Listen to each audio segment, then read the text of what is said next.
Hi, Terry here, and welcome to Times Gone Tech.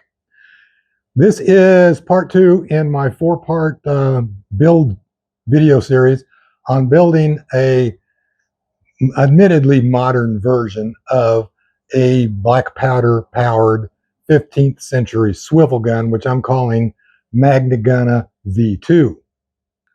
This segment, part two, is building the barrel. And just to give you a little spoiler alert here, I have already built the barrel. So obviously, the first thing that I had to do was get all the parts cut out. And there were a lot of parts to cut out, especially when you include these four barrel bands. And then, of course, I had to cut out the parts to form the breech canister also. But there were really only three separate sizes of pipe. The smallest pipe, of course, was the barrel. This is where the bore is. And then the second size up was the first part of the muzzle, the four reinforcing barrel bands, and then the first part back here of the breech. And then the last third part was the front part of the muzzle and this part of the breech.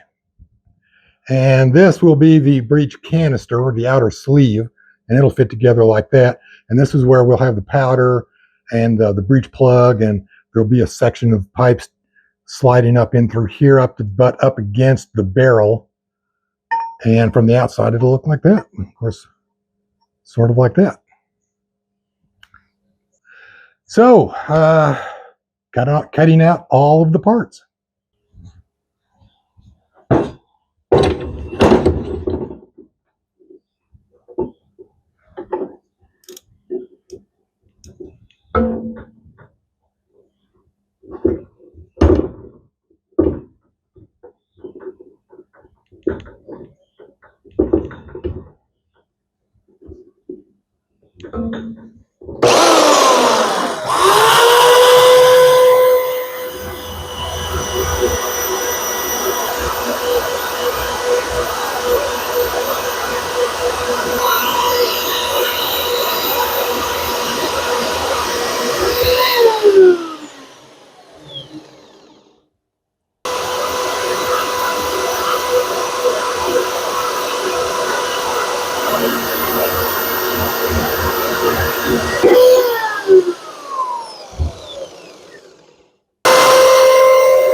So now that I had all the parts cut out, it was time to start assembling them together.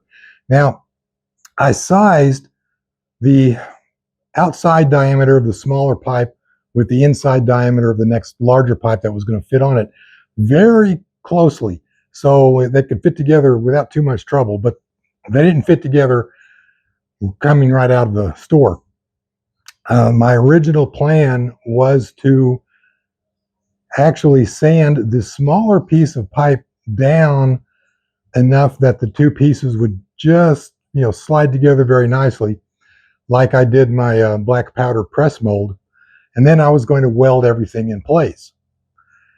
Now, I know what you're thinking. They did not have electric welders back in the 15th century, and you're right, but they did understand the idea and concept of welding. In fact, they could solder, braze, and weld. They knew all about that. They just did it a little differently. But as you can see, there are no weld seams on this. You can see it better from that angle, maybe. Yeah, that's because as soon as I started on that first barrel reinforcing band, I got this harebrained idea to do it a little more authentically, and use the heat shrink method. Now, if you're a youngster out there, like knee high to a grasshopper, and you've never seen a blacksmith shop or a forge or anything like that, heat shrinking is when you heat up a larger piece of metal to fit up over a smaller piece. You'll take two pieces that are pretty much exactly the same size, like I did with this here. The inside diameter of this barrel band is exactly the same as the outside diameter of this pipe. Being exactly the same, that means they won't fit together. You need a little bit of a difference. This pipe needs to be just a little bit larger than this one in order to slide over this one. So with heat shrinking, all you're doing is you heat up that larger piece, and as it heats up, it expands. And once it expands enough, it'll slide on over the smaller piece, and then when it cools, it will shrink down, and then just the friction of the two parts will hold them in place. And that was a very common technique that was actually used back in the 15th century. I've never done it before, and I'm not a blacksmith, and I don't have an acetylene torch or a forge. So I decided I would try it and cobbled together a couple of propane torches and a pair of channel locks, and well, here's what happened.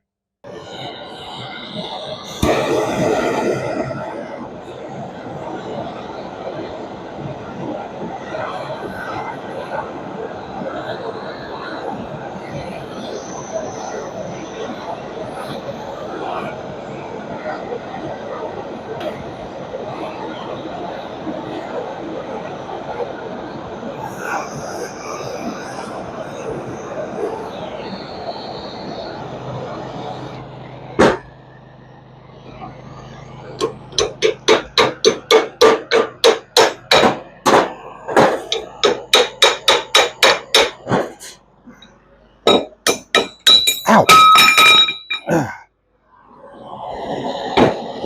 Ow! Shit.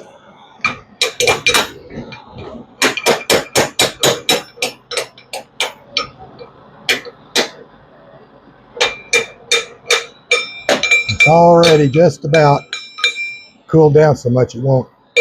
That's it. It already almost cooled down enough it wouldn't move. Kind of hot. I'm not wearing any. I should be wearing some welder's gloves.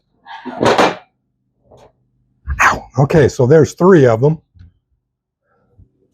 Now, I'm going to take this inside and cool it down underwater. Okay, that actually worked pretty well for those little barrel bands, but I've got some larger pieces that have to fit together, 6-7 inches long even, and bigger diameter. And I just had a feeling those little propane torches were not going to get hot enough. So I remembered about 6 years ago, I made a propane powered torch for a small furnace that I built for melting bronze. This little torch, in fact, that I just cobbled together from some parts that I had. And I put this nozzle on because there was no nozzle on it. It just fit into the side of the forge. And worked fine without a nozzle inside that furnace. But outside of the furnace, I tried using it without the nozzle. And it turns out that no, you need the nozzle. I'm not sure why, I just need the nozzle.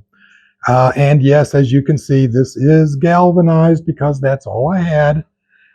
And yes, when galvanized pipe is heated, it gives off zinc oxide fumes. And yes, zinc oxide is toxic. So before you jump on your keyboard and start pounding away, warning me about how toxic galvanized pipe can be when it's heated, yeah, I already know that, okay? That's why I worked outside and I had a fan behind me blowing the fumes away. So anyway, I hooked this up to the propane tank, and here's what happened.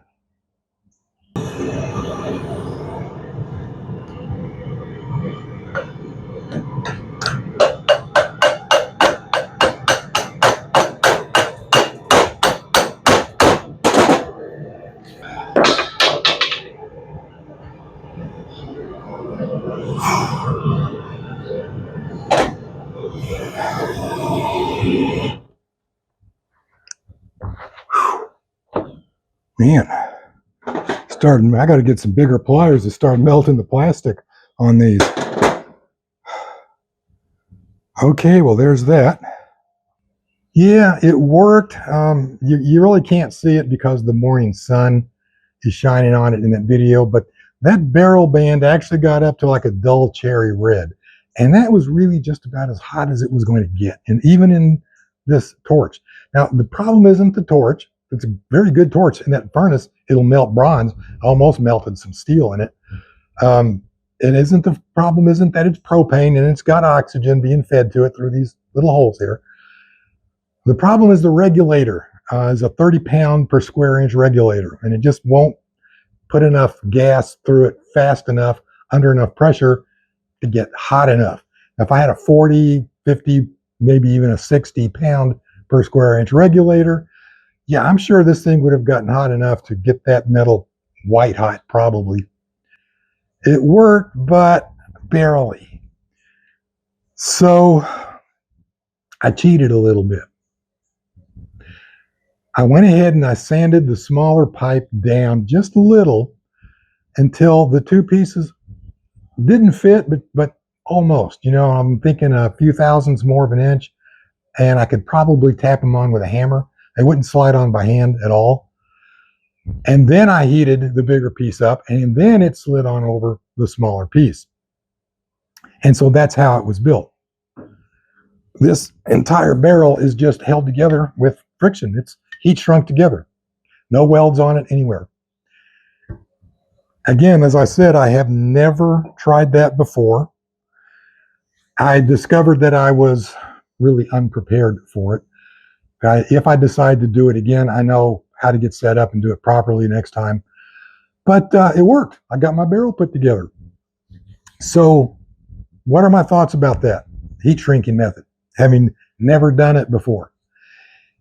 It was easier than I thought it would be, but harder than I expected. What was easier about it was once you get that pipe hot, it just slides right on. If it's sized right, it just slides right together. It's actually kind of surprising how easy that bigger piece will fit. And then once it's cooled down, it is not going anywhere. I tapped on them with a sledgehammer, and it's not moving. They're on there. The problem was the window of opportunity is incredibly small because I couldn't get the big part up to the proper temperature. If I could have gotten it orange hot, going on yellow, I'm sure it would have just slid on very easily, and I would have had plenty of time to work with it. The thing is, as soon as that cold pipe touches that hot pipe, it starts pulling heat out, and then it starts expanding.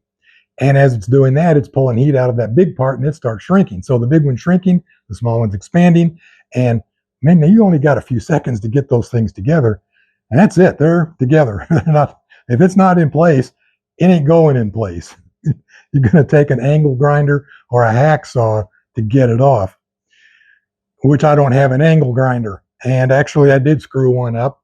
I got it a little crooked right on the end of that muzzle, and it just stuck there. By the time I found a hammer, which again is be prepared, have everything within reach, because if you stop to sneeze, blow your nose, talk to somebody, look around, where's your hammer? That's it. It's done. It's in place. It ain't budging. So I had to cut the end of the barrel off and lost a couple of inches on the length, but it'll still work. It's fine. This is plenty. The only difference is these two pieces here are a little closer together than I had originally planned on them, but otherwise everything is exactly as the design goes. So moving on to part 3, building the breech next week. See you then.